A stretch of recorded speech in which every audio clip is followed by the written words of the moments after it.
자, 오늘의 방송 시작해 보겠습니다. 여러분의 금기쁨입니다. 자, 좋아요, 구독 한 번씩 부탁드리며 본 영상을 시작할 겁니다.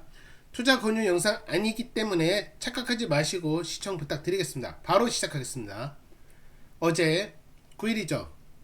미국 우주주가 전체적으로 일단 급락을 했고, 레드와이는 급락 수준이 아니라 아예 그냥 다구리 당한 정도로 아주 그냥 두드려 맞았다, 이렇게 생각하면 돼요. 그 이유는 제가 이전 영상에 올렸어요. 유상증자라는 부분이 있고, 그걸 또 설명하지 않을게요. 괜히 시간만 뺏는 느낌이기 때문에 알고 싶은 분은 제가 어저께 올려드린 영상을 참고하시면 된다. 여기까지 일단 하고 스킵. 자, 밀린 이유가 있는데, 그냥 우주주 자체에 무슨 문제가 터져갖고 밀린 건 사실은 아니에요. 아무래도 이제 우주주가 그 성장주다 보니까, 보통 뭐 기술주나 성장주 자체가 조금 이제 뭐 나스닥이라든지 기타 뭐 증시 전반적인 증시 흐름에서 조금 셀에 대한 이런 부분이 나오면 더 예민하게 굴 수밖에 없습니다. 일단은 어저께 대표 종목별로 등락률까지만 보고 나머지 내용은 이 화면으로만 여러분께서 이해해 주시면 좋을 것 같아요. 자, 로켓랩은 약 한 4%, 레드와이어 15%, 그리고 인투이티브 머신스 약 7%, 스페이스 모바일 3%, 그다음 플래닛랩스 약 4%, 요 정도 이렇게 떨어졌어요. 이게 계속 오르다가 이 정도만 떨어지면 뭐 이해라도 할 수 있는데, 계속 떨어지다 한번 올려주고 살짝 올려주고 그냥 계속 떨어지고 있으니 이게 문제인 거죠, 지금 상황에서는. 그리고 스페이스 X 기대감으로 딱 분리가 돼요.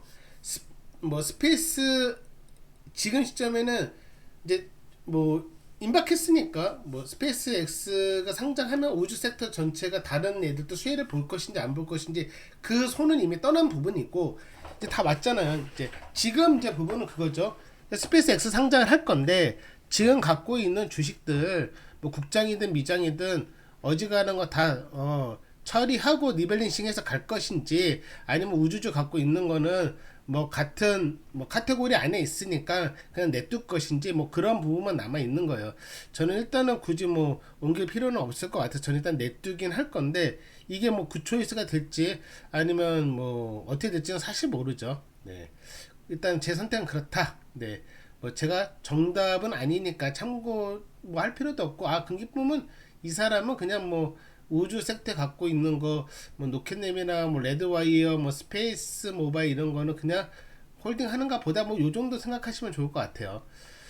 자, 인투이티브 머신스가 급락된 이유는 뭐 이게 주식 매각 부담이 계속 누르고 있는 부분인데, 이 이유가 전체인 부분은 아니에요. 아까 말했지만 어제 미장 전체가 뭐 필라델피아 반도체 지수도 그렇고, 그다음에 나스닥 수치도 그렇고 뭐 좋은 움직임은 아니었기 때문에, 거기에 대한 지금 제가 설명드릴 때 급락 이유를 계속 설명드릴 건데, 거기에 대한 지분이 어느 정도 있는 상태에서 개별적인 이유를 말씀드리는 거예요. 얘가 전부는 아니고. 자, 얘도 지금 뭐야, 어저께 레드와이어가 뭐 다시 뭐 ATM 주식 매각 프로그램 이렇게 말하면서 어떻게 보면 어제 하루 이제 말아 먹었듯이, 인투이티브 머신스도 뭐 최근은 뭐 최근이죠. 그 좀 지났긴 했지만 어쨌든 간에 매각 프로그램을 추진했으니, 이 말은 뭐 한꺼번에 뭐 다 팔아 제끼겠다는 아니겠지만, 어쨌든 간에 언제 어디서 이 물량을 돈을 조달하기 위한 목적으로 뭐 쏟아져 나올지는 모르는 거죠. 그런 부분들이 아무래도 투자 심리를 계속 좀 건들고 있는 건 아닌가라는 생각이 들고 있고요. 그다음 노켓랩, 네, 이거는 사실 노켓랩은 유상증자를 하면서도 그 시기에 참 잘 버틴 거예요. 보통 이 정도로 끝나지 않는데 유상증자 했나 싶을 정도로 가볍게 받고 잘 갔죠. 그런데 일단은 우주 섹터 전체 분위기가 조금 힘이 빠진 부분이 있어요. 그래서 그거에 대한 섹터에 대한 매도가 아무래도 있지 않았을까라는 거고, 기술주 전체가 나빴었죠. 기술주 전체가 나빠졌기 때문에 어제 같은 경우는 우주주만 빠진 게 아니에요. 고평가 성장주나 기술주도 뭐 흔들릴 수밖에 없었던, 어떻게 보면은 좀 날이었다라고 생각을 하면 될 것 같습니다. 자, 스페이스 모바일, 네, 스타링크로 좀 약간 유일하게 좀 비교할 수 있는 부분의 기업인데 얘는 좀 아쉬워요. 얘라도 조금 바꿔줬어야 되는데 얘는 호재가 있음에도 불구하고 버티지 못했죠.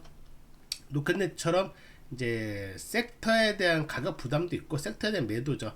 자, 블루버드 위성 8호, 9호, 10호를 스페이스X의 펠컨 9 로켓으로 6월 17일 날 발사할 예정이라고 했어요.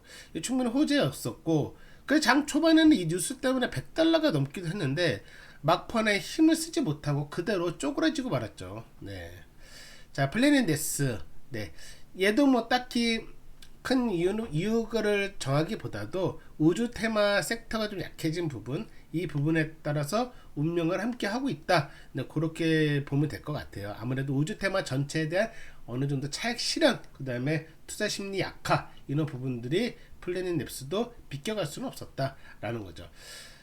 자, 어제 보면 우주주 전체적으로만 카테고리만 보면 참 슬퍼요. 네, 내용 자체가 많이 빠졌고 네드와이어가 앞에서 너무 많이 빠져줬고 나머지도 또 심심치 않게 4% 7%씩 빠져버린 좀 우울한 장이었는데 이게 과연 우주주만의 문제일까? 제가 앞서 서두에서 말씀드렸지만 그건 아니다. 네, 기술주와 고성장주도 같이 힘을 쓰지 못하고 쪼그라들은 그런 장세였다라고 보면 좋을 것 같고요. 자, 그리고 이제 정말 이제 스페이스 X에 대한 IPO 영향은 지금 바로 코 앞에 두고 있죠. 자, 스페이스 X 상장을 두고 우리가 함께 하고 있는 우주주가 힘을 비실비실 못 쓰고 있는 상태인데 스페이스 X가 계속 뭐 점점 진짜 바로 앞에 다가올수록 변동폭은 엄청나게 커질 거예요. 특히 내일 그 다음에 모레는 정말 우주 섹터한테 역사적으로 그 변동률이 좀 크지 않을까라는 생각이 든 건데 그 변동률이 리밸런싱을 위한 목적으로 하방으로 꼽는 변동률이 아니었으면 좋겠습니다. 왜냐, 저는 일단은 홀딩 할 거기 때문에 골치 아프게 이사 왔다 갔다 하는 거 필요할 땐 해야겠지만 글쎄 이런 상황에서는 괜히 엉덩이 잘못됐다가는 또 약 올리듯이 뭐 올라갈까봐 그게 좀 두려운 부분이 있어요. 네. 자, 뭐 지난 전에 했는데 아까 앞서 했던 내용 그대로입니다. 그래서 우주주에 대한 부분 그리고 스페이스 X 상장 전 상장 이후에도 저 금기범의 이 우주주에 너무나 큰 관심을 갖고 있어요.